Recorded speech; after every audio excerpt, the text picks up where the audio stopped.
Wow, Ethan, great moves. Keep it up. Proud of you. Just got back to the hotel after a long 2 days of Pro Tour, and I am okay with my end result at 7-7. You know, it was pretty exciting to take Levia to day 2 of the Pro Tour at all, and beating out a lot of people who, of course, are meta-slaving away while we did our own thing here at the League of Levia. Had a lot of fun. Deck was really cool, and eager to share it with you all, and also show off the Levia cosplay just one last time before I do wipe it all away here. And it did win me the lore book at today's cosplay event. So once again, shout out to all you League of Levias and enjoy the deck. Holla at my Hexagore stands. That's right, it's man Sant, and I did in fact make day 2 at the Pro Tour with this Hexagore / Mandible Claws Levia deck.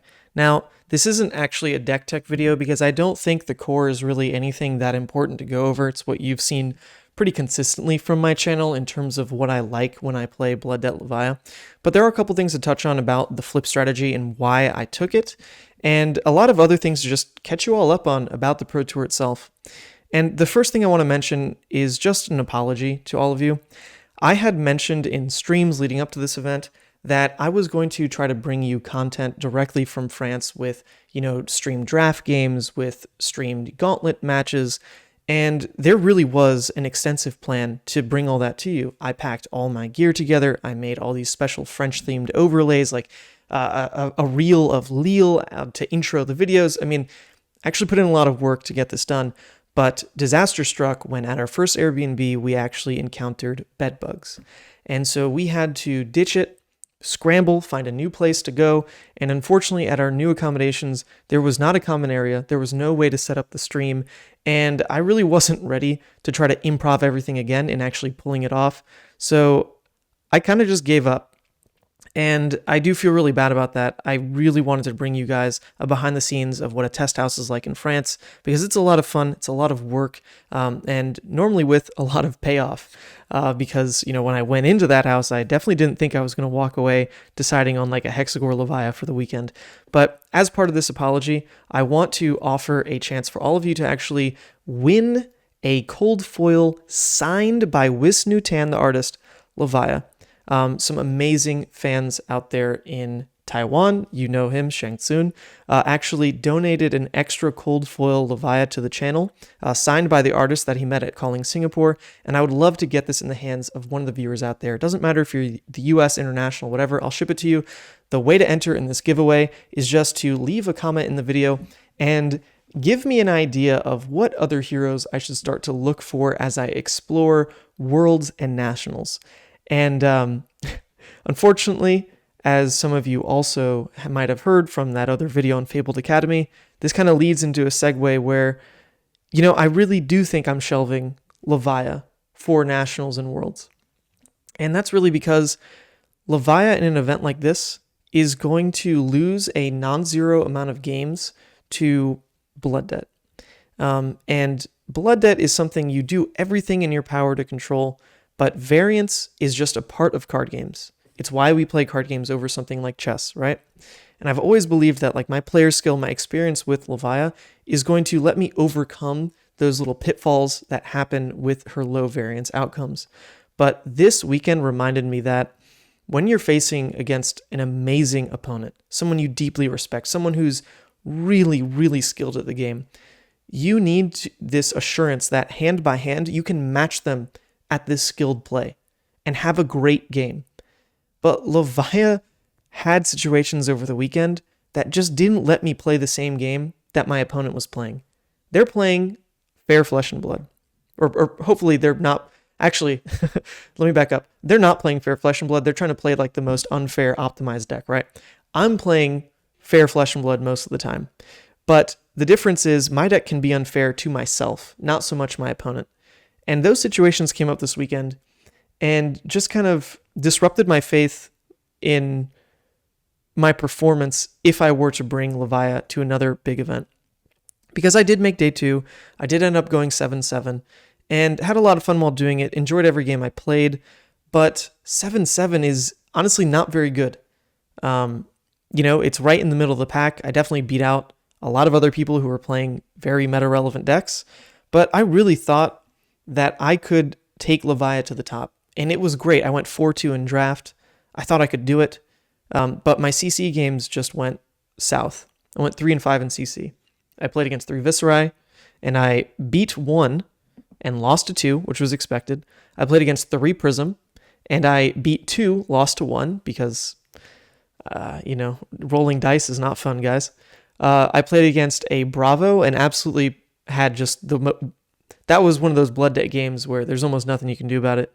And then I played against Briar, and it was actually Brendan Patrick. And we had a fantastic game where I got him down to 1, but just lost to Arcane. So, I had a great run. I had a lot of fun. But there were just games that I'm looking back and trying to figure out, how do I actually win those if I really analyze what came together? Like what fell apart? And the answer is that Levia just put me in situations that were kind of no-win scenarios, with having to keep cards to turn off blood debt, or just the ways your graveyard banishes can go. So yeah, I'm going to take a little break in testing out at least blood debt versions of this hero for Nats and Worlds. And that's another part of the apology. So like I said, for the giveaway, just give me an idea of another hero to start looking at, because when I play this game, when I sit down across from my opponent, there's nothing I enjoy more than flipping Levia and seeing their reaction of like, oh my God, like I haven't seen that hero, or oh my God, are you the Levia guy? I love that. I don't want to lose that. But at the same time, there are some massive life-changing amounts of money coming up at Nationals and Worlds. And I really want to give myself the best shot at actually winning or placing. Because I do have a PTI that I'm going to use for Worlds. I'll be there. I'll be competing. I'll be at Nationals. And I probably won't be on Levia. And it's a little sad. It actually is really sad. But I've really appreciated the League of Levia. I appreciate all the decks that we've been able to play and build together. But I want to see if I can actually win something big. And Levia just isn't ready for that kind of premier level tournament. Actually, fun anecdote on that note. When I saw James White at the Pro Tour, I said, hey, James, I hope you're giving us a little bit of help come Dynasty, because Levia, man, she needs it. And he says, Ethan, you don't have to play her at an event like this. You don't have to do it. And when the creator of the game tells you that, and someone who appreciates like the love and passion you have for this hero, and just how much you rep this hero, right? When he tells you that it's okay to take a break, I think I'm just going to heed his advice on that front. So that's kind of it. Really, I love this hero. I love the League of Levia. I mean, I literally live in like a Levia themed den. But anyway, that's the intro. So, let's just jump into why I played the deck the way I did. And don't forget, this could be yours. So just leave that comment. Okay, so basically to get started on just some of the choices here, like I said, this was a flip deck between having the ability to go really aggro with claws and try to play a short game, or to play a longer value-driven game with Hexagore. And so the equipment that I brought to help facilitate that was definitely a lot of armor. So pretty standard in a lot of my builds these days. I was running Scabskins, Carrion Husk, Crown of Providence, and Gambler's Gloves, which have been altered by the wonderful Fry the Eggs. Let me get you guys a close-up of just how beautiful these look. So it's Levia themed, right? So you've got Scabskins standing on the pentagram. You've got Gamblers throwing like these wishing bones. It looks so good. But anyway, this was the standard loadout. It just gives you an insane amount of health, gives you 11 health, and the ability to cheat out damage with the Scabskins and Gamblers. Because when you're playing a short game with this like aggro claws version, I still am a huge fan of running Ghostly Visit. And we'll get to that in a bit, but that's the main reason I stick by Scabskins and Gamblers over what you've seen a lot of the in other people's builds, or even some of my builds with Goliath and Hooves of the Shadow Beast. I really value this ability to have extra life, and also maybe like twice per game, cheat out a Ghostly Visit attack on curve against aggro. It's just a free 4 damage, and a free 4 damage plus refilling Graveyard, and the fact that it like blocks 3 when you see it in that first hands of the deck. I mean, that's just insane. So I really do lean into that value. But when we go the Hexagore route, this package also allows for just additional Hexagore swings, right? This ability to, whenever you can afford it, roll Scabs and try to swing in an extra 6 damage with Hexagore, that's also insane. If you get that off like 2 times per game, you just dealt a free 12 damage, and all you really did was sack like 1 equipment slot to do it. So I still really do value this package. But the other part of the equipment that we were bringing in was actually anti-wizard specifically. Now, I was running Null Rune gloves. This part was for Viserai as well. I do prefer running Null Rune gloves right now into Viserai, because there's that Rosetta lock you can get to endgame where you can struggle to close and they can just keep a blue to swing Grasp plus Rosetta. And if you don't have any Null Rune, you can just trickle to death even at like 5 life or so. So I do prefer running like that 1 Null Rune piece right now. The other pieces I'm bringing in were Tunic and Skullhorn. This is a bit different because normally I would run against Wizard the Robe and Skullhorn. But right now, in playing against Icelander specifically, I think Tunic gives you a little bit extra oomph in that matchup to play around a lot of the tack she's giving you. And also sometimes Coronet Peak is a little debilitating. I mean, not all the time, but just this ability to have Tunic up and pay for Coronet Peak off 1 is pretty big. Also the ability to just have something to pitch and pay for at the end of your 1 action point turn. If you just swing in for your attack and then they respond, try to give you all these frostbites at the end of turn that we're going to pop with Frost X and deal you damage, you can now pitch in to gain the Tunic resource just to break the frostbites. So I did value it a little bit there. And then Skullhorn is just for the Arcane Barrier, right? And against Icelander as well, you would run Hexagore over the Claws because the Claws are just too abusable with their disruption. And it does mean the game's like a lot slower. It's definitely not as good into Icelander as like a Meataxe is, but the deck list was kind of getting tight between flipping between 2 strats, so that's just the way we built it. So then in terms of like the card packages that care about the one strategy or the other, namely if I'm going like the aggro Claws, then like I said, with the equipment, I really value having triple Ghostly Visit because cheating in 4 damage is very strong.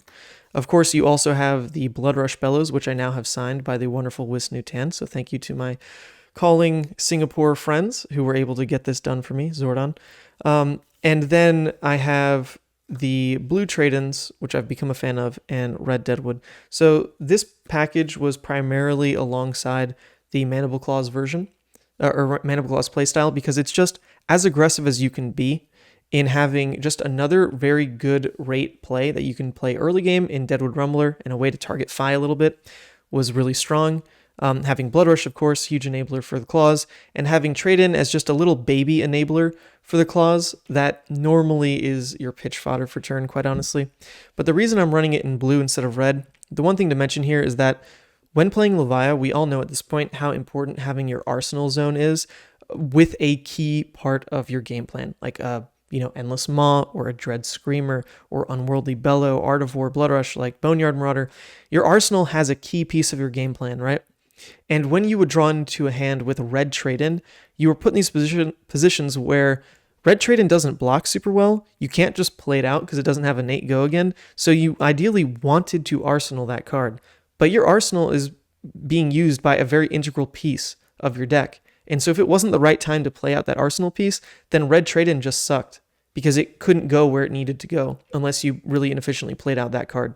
So I switched to the blue Trade-in, and I've been really liking it for that reason, because most of the time it's pitch, but there are those scenarios where, hold up a second, this utility card that I was going to use to pitch, I can actually put in arsenal and just gain at least the ability to turn on Claws and maybe plus a card off Beast Within with it. So that's why I was still running a Trade-in here, and then the Ghostly Visit, like I mentioned. So that was the kind of Blood Rush aggressive package. And if you want to see the full deck list, I've got it posted in the comments. I've also got a bit of the sideboard plan written up about it. But like I said, this deck didn't really perform the way I really wanted it to. So, don't feel like you have to go out here and pretend that this is the best deck ever. I definitely don't think it is. But it's the deck that I was ready to take to the Pro Tour. It was the deck I tested a lot with and came to decide was the correct call for the weekend. And namely, just to explain more as to why I ended up going with the Hexagore at all, is really because I was playing against a lot of really top tier players, Yuanji, Michael Hamilton, and they were playing Oldhim, and some of my other friends were playing Bravo. And when I was playing against them, just Blood Rush has this like huge volatility added to your deck where when you see that card, you need it to be an amazing card. Otherwise, like, why did you build your deck with these weapons that don't do anything otherwise? And in those Guardian matchups, they have so much disruption that you really have to like hope and pray that your Blood Rush lines up, because most of the time it just won't naturally. They're going to have tossed some weird effect at you that you had to block around, or they're going to disrupt you defensively like Oldhim. And because of that, just Blood Rush wasn't adding enough to my game plan in those matchups against the really, really skilled pilots, right? So taking Hexagore instead kind of guarantees that all of a sudden your game plan isn't volatile at all anymore. It's a long, grindy mindset where you are going to try to fill your graveyard, get recursion pieces in play, and then at a certain point in the game, always threaten crazy amounts of value with this weapon. And it's a much slower game into the Guardians, but it also lets you play their game plan a bit more effectively, because now you're not forced when you see a Blood Rush to, shoot, I have to try to block out with my equipment this turn so I can play this card and hope that it pays off. Now, turn by turn, there's almost no card in your hand that's forcing you to play a certain way. So Hexagore is just kind of always there as a toolbox piece where, oh, I have Go again this turn, I'm getting extra value out of this. Or I have the ability to roll scabs, I'm going to try to get extra value out of this. But it's not so much of a game plan that you're really forced into a corner. Anyway, so part of the package you're bringing in there would be a little bit of extra Go again. So Shadow Puppetry has an amazing curve play with Hexagore where you can play it with a Boneyard Marauder, which hopefully I have at the top of the stack here. But you can, off of 1 blue, play Shadow Puppetry into Boneyard into Hexagore, which becomes a 3-card hand for 13 damage plus like a minor hit effect and a way to turn off Blood Debt, which is, that's a really good rate. That's like a Dread Screamer rate plus Graveling right there. So I definitely really liked adding these in. It became a really key piece that you're looking to arsenal. And then Shadow Blasphemfet, because it's a graveyard accelerant in those slower matchups and can really be huge in pulling out Howl from Beyonds. Because if you pull out Howl from Beyonds, your game plan just becomes so much easier into these grindy matchups, because now you have this agency to, my hand has enough blues in it that I can just pump out free damage. Because what you can do in those matchups, to explain it a little better, is when you have a blue, your blue is most of the time going to block 3. So you can always trade this card for 3 life. However, when you turn it into a Howl, you're turning in 2 of its 3 resources into 3 damage. So you're floating a resource for the same 3 health trade, plus you're filling your graveyard, which can be a big deal as well, without having to block with one of your blues. So when you can trade your blues in for that, it's free value that those Guardians really hate to see, because you can just do this kind of endlessly and it gets really annoying for them, on top of just the kind of Howl loop you can try to set up. So that's why I only opted for the Howls and not the Deep-Rooted Evil, because Hexagore is kind of your Deep-Rooted Evil. When you have Gogan, you just swing this card. You don't swing Deep-Root. There's no point. It's a worse rate. And then the last piece is just having some energy potions. These would go in specifically over like that blue trade-in slot. And that's because, trade-in doesn't do anything if you don't have the Mandible Claws. It's just a bad card. And energy potion is just a way to really try to seal a win when you're against a Bravo.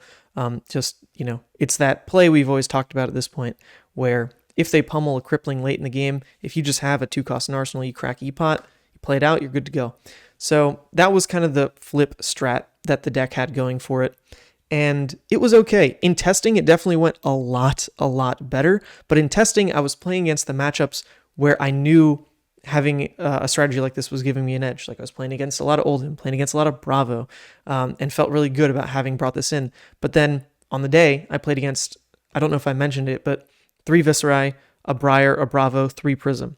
And so, I didn't test with like that spread specifically. I kind of just pretended that my matchups were going to go better than that in really committing to a strategy like this, because I only brought it in for like that one Bravo game and it didn't work because I had just a horrible start with Shadow Blasphemfet, like drawing and discarding a Doomsday and missing Blood Debt. I mean, that game was just like, it was one of those games that you just don't win. You just don't win those games. And so all this package just like didn't really do anything. I played claws into everything else. But hey, I had fun. I met so many amazing people. I don't know. We're just going to wrap it up here. This isn't like a true deck tech, right? You can look up the deck list if you want, but also I really recommend, because of the competitive nature of this next season that we're going into, all the nationals out there, Of course, bless your heart, if you want to play Levia and prove to the world that you can make it, go for it. There's a lot of countries where I'd be really comfortable in doing that, but my God, when you look at the US, it's so massive and people here sweat like crazy that, you know what? I want to try to win. I want to try to win.